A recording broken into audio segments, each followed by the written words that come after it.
Liz, it's an absolute pleasure to have you at Sands Films. Thank you so much for coming to play and for having this chat with me. Thanks for having me. What are you going to play tonight? I'm going to play mostly pieces for the Baroque lute tuned in D minor, some of which were written for it, some Scottish tunes from a collection called the Balcarres Lute Book, and sandwiched around those are two sonatas written originally for violin by Bach, and then I might have a little bit of surprising other music at the end. Excellent.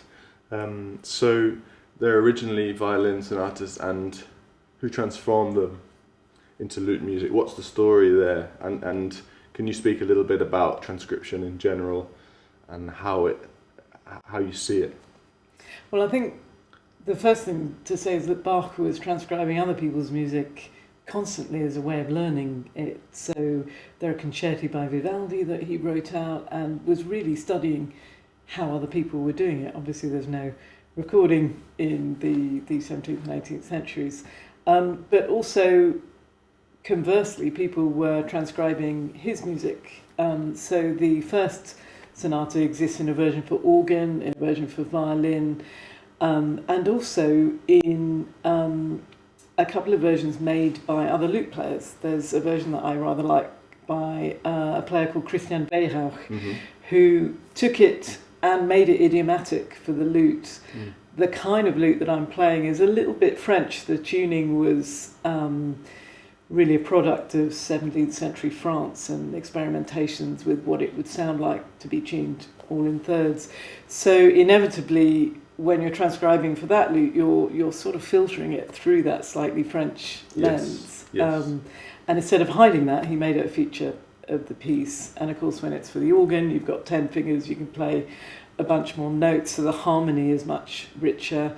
And then still other people go with the violin version and have that purity of the harmonies in your head. You don't really hear it because the person with a bow won't always be stating it. So I sort of go in between a lot of those different versions and look at what other people have done. So transcription is, anybody who makes a transcription now is in a way part of an ongoing story of historical transcriptions. It's not you wouldn't say it's like a big deal to transcribe a piece of Bach for a different instrument, right? No, and particularly with the tradition for the lute in the 16th century, the music that was written actually for the lute, like dances and fantasias and stuff like that, is in the minority. Most of the music was transcriptions of songs, Sure. So chansons and frochelets and madrigals Yeah. and stuff. So it's always very much borrowed other people's Yeah. repertoire, and we always kind of aim to be like singers, and there's lots of people wrote lots of good advice about that. So that was the model. There wasn't really any sense that one instrument had dibs on absolutely everything. I mean, your answers raise so many questions, but you did say other lute players, so implying that Bach himself was a lute player. What was his relationship to the lute, do you think? What can you gather from the evidence? It's kind of a bit frustrating, right, actually, because he owned a lute made by a maker called Hoffmann, and that was in his inventory. There isn't any evidence that he played it, and certainly the lute suites are written for a kind of cheat lute, a sort of epic lute, Lautenwerke, which is like a keyboard but has that lute sound, which generally gives lute players a bit of a feeling of inadequacy because you can do so much more in terms of notes, but you get that lovely soft-edged thing. And there's a version of the C minor cello suite that's written in Bach's hand, that's in a library in Brussels, and he said he did it for Monsieur Schuster. And it's written in the alto clef, quite a forbidding clef for lute players. Sometimes in that era we're playing off tablature or other things.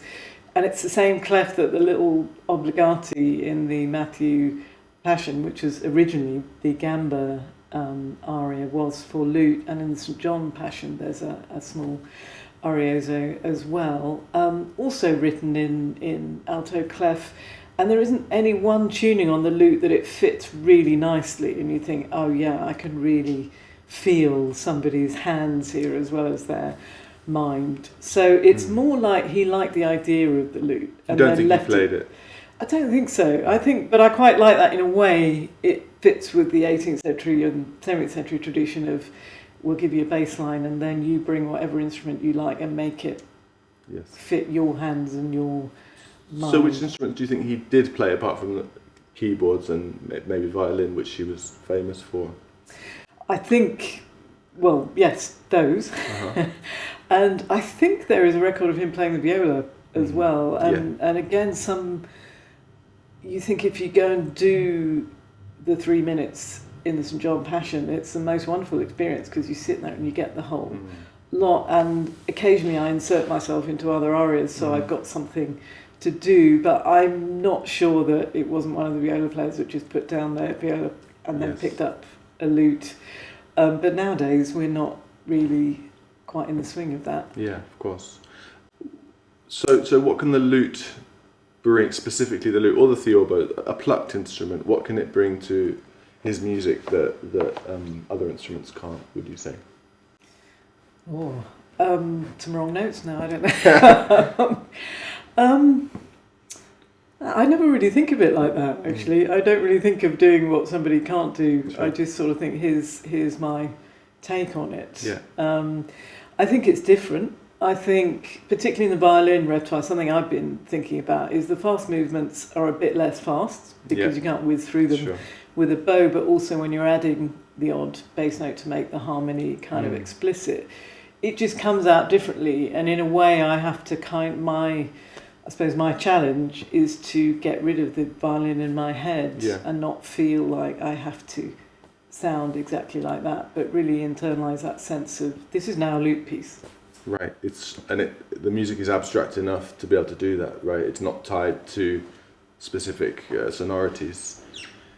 Not really. I mean, I think some, and that's part of the fun of people listening, is that some people say, oh yeah, that really sounds idiomatic, and other people will sort of hear that it's been somehow transplanted from one place to another.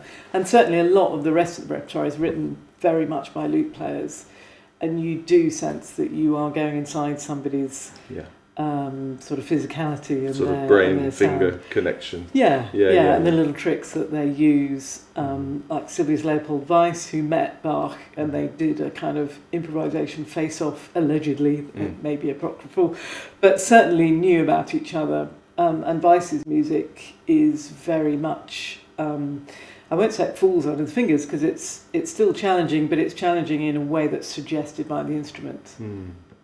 So obviously, you can also tell from your responses that you've spent so long studying this music. More generally now, what does Bach's music mean to you? Big question, but what can you say about that? Well, it's hard to summarise. For me now, at my advanced age, Bach is one of the first classical composers I ever got excited by and attracted by when I was playing classical guitar, when I was kind of 10, 12, that kind of thing. I landed on some of his music, played it as best I could, but really got quite hooked. I had no idea that there was the rest of him. There was the choral music. There were the passions. There were the whole world of the organ and the harpsichord. So that's been a kind of decades-long discovery. And I'd say now, particularly in the lockdowns, I go to Bach for understanding. Sometimes it's solace, but sometimes it's not. Sometimes it's very challenging. But the whole cycle of those cantatas I was listening to quite a lot in lockdown, and I just think it's a bit in the same way that people go to Shakespeare to get everything. He is one of many composers. I'm not a sort of fan of he dropped out of the sky, no one else was doing one for music, but there is that sense of every experience of human life, but also all the stuff beyond it. If there was a world where the world was ordered into heaven and earth, and then the emotions and passion and reason all sort of came into that, it would probably sound like that. So sometimes I listen to it in a very in a way where I appreciate the balance and the order and the logic. Mm-hmm. And then in other ways, I just listen with all my heart and think, that's just lovely. Beautiful. That's a beautiful answer. So with the depth of what you just said, we're left just with a manuscript. What is that manuscript actually? Is it is a Bach manuscript a kind of very detailed set of very precise instructions which have to be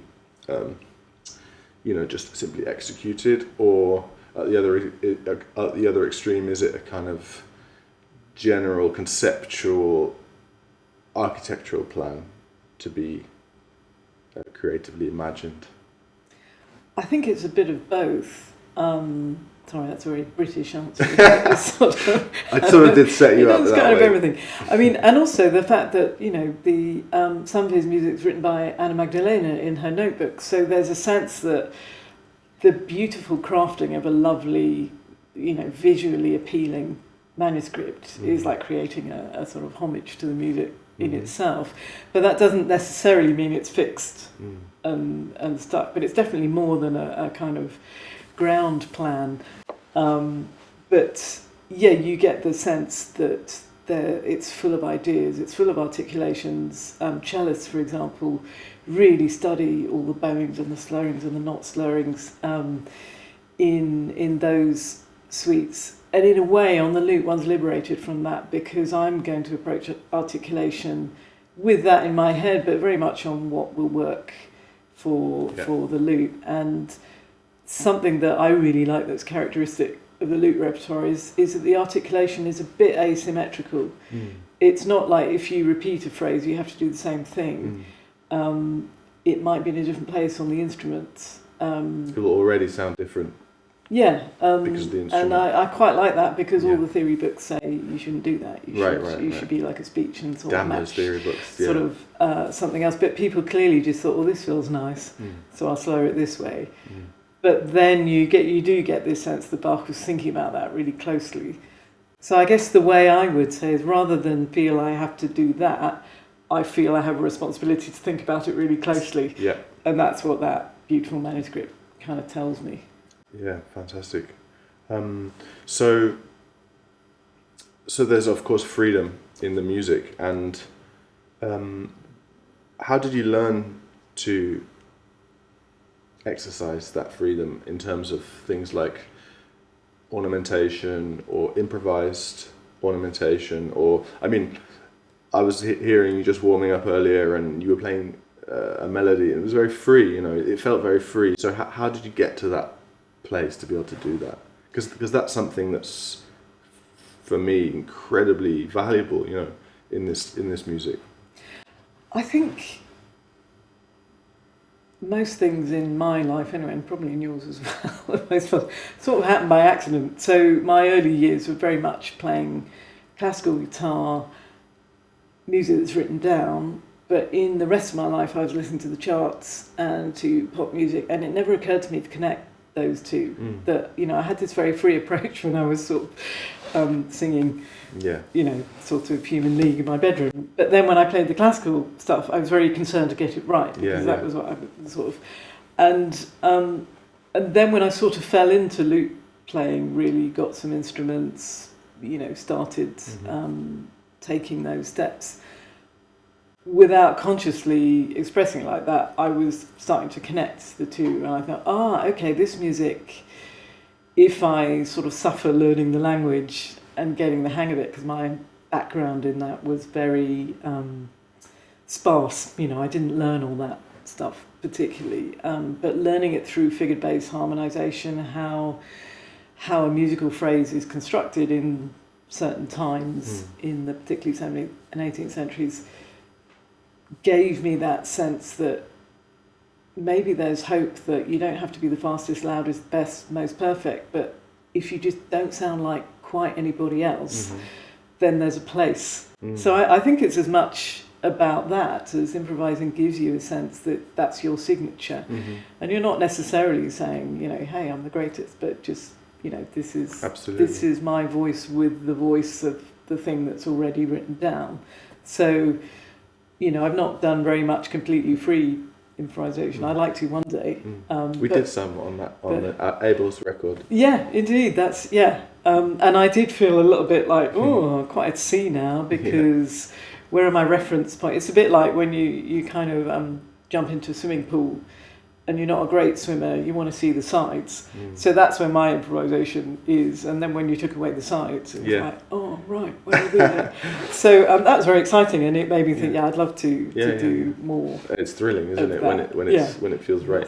So did your kind of musical education at some point, did it actively encourage improvisation or decoration in a kind of minimal sense, or was that something you just figured out by yourself once you were, like studying full time? I think once I was into the lute side of things, it's an intrinsic part of certainly what you do when playing with other people. You don't have a score, so you have a bass line, and then you get the hang of that, and then that influenced my approach to, all of our approaches to the solo music. You realise that actually that's written down by people who are spending their days and nights improvising in a certain style, and that just certain pieces happen to be a written down snapshot of that.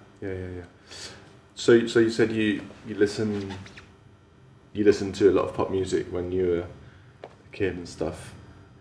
Do you connect singer-songwriters like John Dowland, one of the most famous ones from the past, to contemporary ones?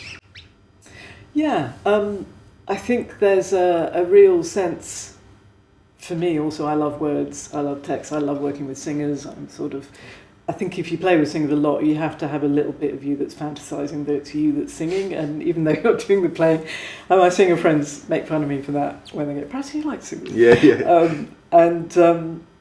But that sense that the music comes from the text, and the text comes from what you want to say and what you want to express, and then the music might comment on that or take it somewhere else or make it hurt more or more joyful or whatever. I do see, that's the way I listen to a contemporary singer-songwriter, that's the way I listen to Dowland, and that's the way I try and work on Dowland, is text first, then voice, then lute, really sort of in that order. And there is something about, for Dowland, there's a lot written about, he wrote lots of melancholy music, and that was an Elizabethan thing.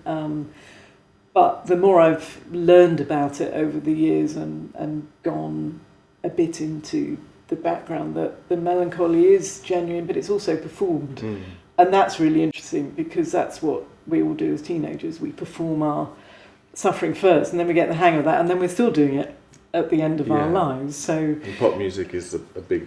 Exactly, the stylisation of great extreme feeling. So I think it's quite funny that the scholarly books say, yes, he was very, very miserable, and he probably wrote his own texts because they're very sad. And then, I do listen to Adele or whatever, and I think, one does use your own experience, but it's gone through a lot of filters. But there's something about your instrument which is just magical, and in the sense that it transcends all time. It's just a portable, plucked instrument which you can strap to your body and sing with. And this is true, still now. Is there something? Do you feel kind of connected to that lineage? And even if you're not even if you weren't singing on stage. Yeah, definitely, and I like that it. If you're a plucker, you're a plucker. It blurs the boundaries between what's rock, what's pop, what's folk. I grew up learning chords, playing in folk religious things at my school. Sort of that tradition before I discovered the kind of German contrapuntal way of doing religious music. So I think that's really important to me, that it. On one day I can be super classical in that environment, but on another day we do have that connection, that very direct connection with people. So what kind of qualities do you admire in other types of musicians or who play in other genres? What are the things that you think they can teach you, and what's your type of musician really good at that other people aren't so good at? I say you're a type of musician as if you're one thing. I know you're a million things, but nevertheless. No, I think. I mean, I've learned so much from my occasional forays into collaboration with other musicians from other traditions, yourself included. And what I really, so rhythm is a massive thing. There is colleagues sometimes who talk about, oh, is that a lute player rhythm thing when you're being a bit kind of flaky and a bit, and do one of those links that doesn't go anywhere kind of thing. And I have this sort of barely conscious sense that there's a different sense of rhythm. And then I remember doing actually a pop session and doing kind of da da da da da, those sort of broken chords that session guitarists just do all the time. And I was unconsciously not knowing it, being very baroque, going da da da da da. Very free, da, da. And when we'd done 7 takes, and the engineer going, just play it in time. And I go, I am. But that sense of time being a little bit rubato and a little bit a function of the rhetoric and all that. It's such a baroque thing that I'd internalised it, and I couldn't just play 8 quavers. Right.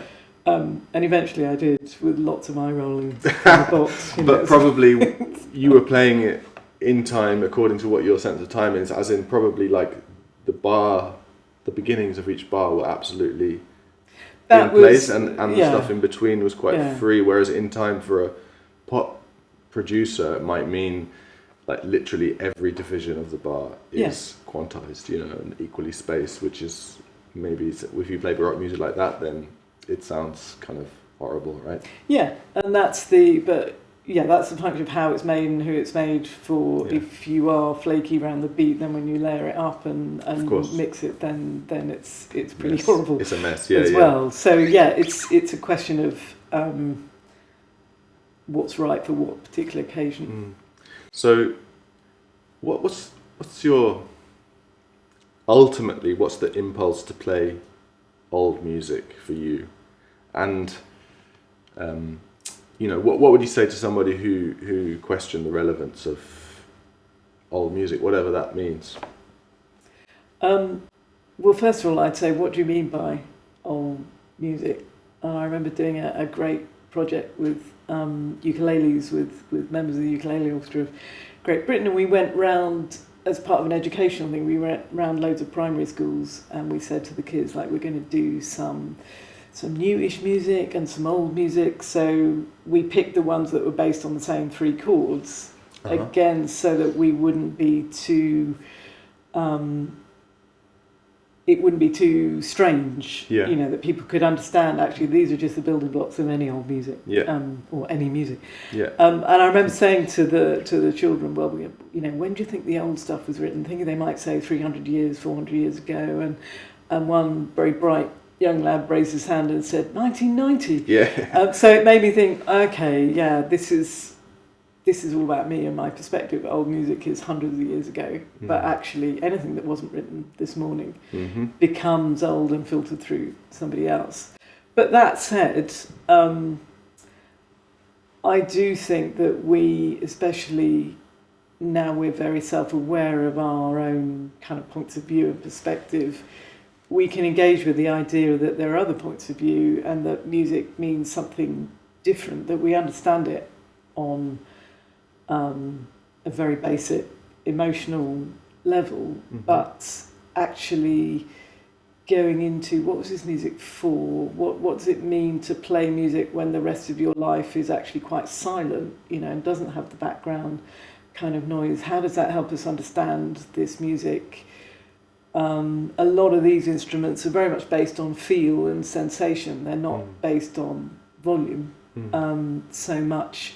So you start to listen in a different way, and playing in a small venue like this suddenly connects with that older music. I think that it's like sort of going on holiday to Italy, you speak the language, but you also try and do the accent because that's more fun, and then you get that extra oral sense of what's going on. Or if you're on a football field, you kind of learn the rules of football, and if you were playing the rules of rugby, you'd feel a bit kind of out of it. Yeah. So that for me is really interesting. Is experiencing to the best I can, because I'm not an 18th century person, thank goodness. I have a much better life, especially as a woman. Sure. So obviously there are limits to it, but it just gets me out of my own imagination. That probably I have habits like everyone else. So if I read something and I think, they thought of it like that. For example, I don't know, an example is Francis Bacon talking about echoes being louder than the first statement of something if you're in a kind of particular weird architectural setup. Yeah. And that makes me think, maybe I could do that in the music. Maybe they weren't always thinking like us, you do a phrase loud and then you do it quietly. It's ideas, really. Definitely. That's what I get. Yeah, I mean, of course, I wouldn't be one of those people to question the relevance of old music, but I think that's a great... I think we have to. Yeah, we can't take... I mean, music in general, actually, if I'm honest. As soon as we sit back and think, well, obviously it's important, then we've lost, we've lost the argument. Yeah. And how do you... One of the things that interests me most, and I, as a musician myself, I have to kind of keep thinking about all the time, playing different styles of music, like you do. I have to keep on top of it. This thing of controlling the boundaries between styles of music. I feel like if I don't stay on top of that in a kind of mentally disciplined way, then everything goes to shit, basically. So how do you do that? How do you control how much your Bach playing affects earlier music? The mannerisms of one style might sound completely inappropriate in another, and how much do you let those things, feed into each other, and how much do you just separate them? I think, and this is the perspective of a lute player, and a lot of people, in a way, a lot of people would say the second question for your why is it relevant is why do you play it on the old instruments that go out of tune all the time, and there's so many things that are peculiar and can go wrong, they're not loud enough. And so if I just give you a little bit of an example, this is sort of to answer your question, but to say it's actually a bit easier for me. So once I get this instrument, see what I mean? There we go, voila. This sort of, that it's tuned in thirds, so it's very easy to do a chord like that, which leads you to... And immediately I'm in France or sort of early 18th century Germany, and it's very sort of handy to do that. And there's a lot of slurring because of the way the instrument resonates. If I was to pretend this was a Renaissance lute, my hand might be in a different place. I might be doing this, and then I'm sort of a much more articulate thing, and immediately we're into kind of scales. Whereas just comes out of the instrument, and then suddenly it's a different way of ornamenting.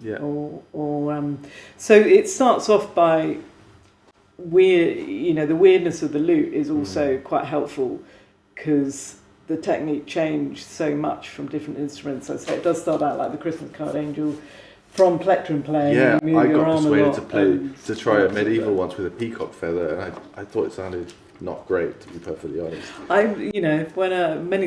When I retire, I will get the hang of plectrum playing, but I haven't mastered it yet. So do you think the stylistic difference is there more of like a technical thing or a thing of technology, like a plectrum of some sort, or rather than a mental distinction? I think it's very chicken and egg. I don't know which is the egg and which is the chicken, but I do know that there's a very direct relationship between what you feel and then what you decide is the rule. And that's the thing with improvisation. Nobody improvises things that are completely unnatural to them.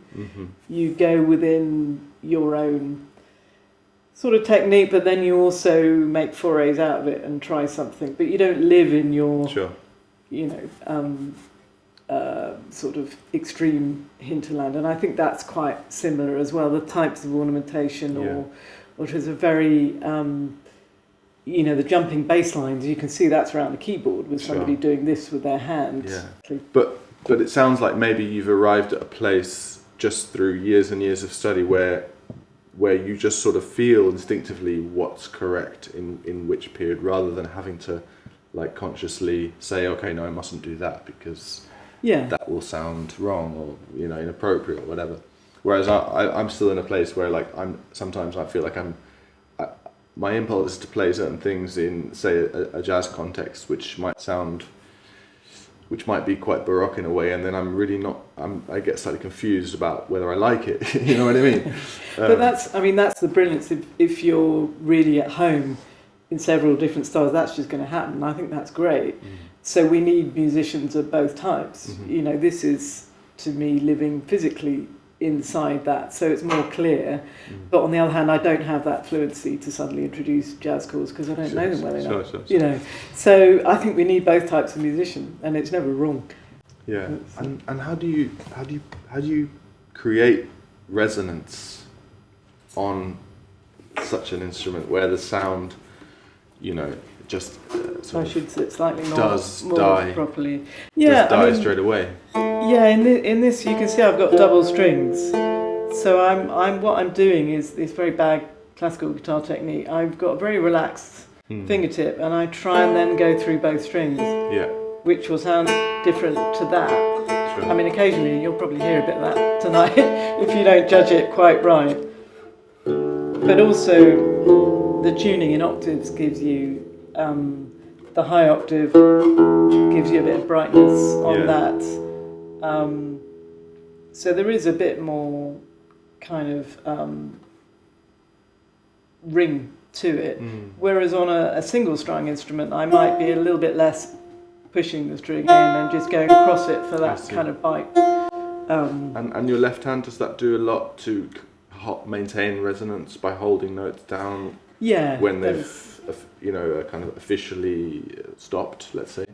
Yeah, as much as you can, and particularly that's the tragedy and the joy of counterpoint is that you can never really do it because you haven't got a bow or an organ or whatever. But it's to try and create the illusion that the notes aren't dying. And that, there's loads of, again, I suppose the relevance of the past is there's loads of paintings about the broken string, means death, without being too kind of dark about it. That is built into these instruments. Every note is a bit of a death, and you're always trying to overcome that. Isn't that what we're all doing? I don't know. And on that note, I think that is the perfect place to stop. Thank you so much. Thank you. It's been great to chat to you. Thank you very much. Take it round.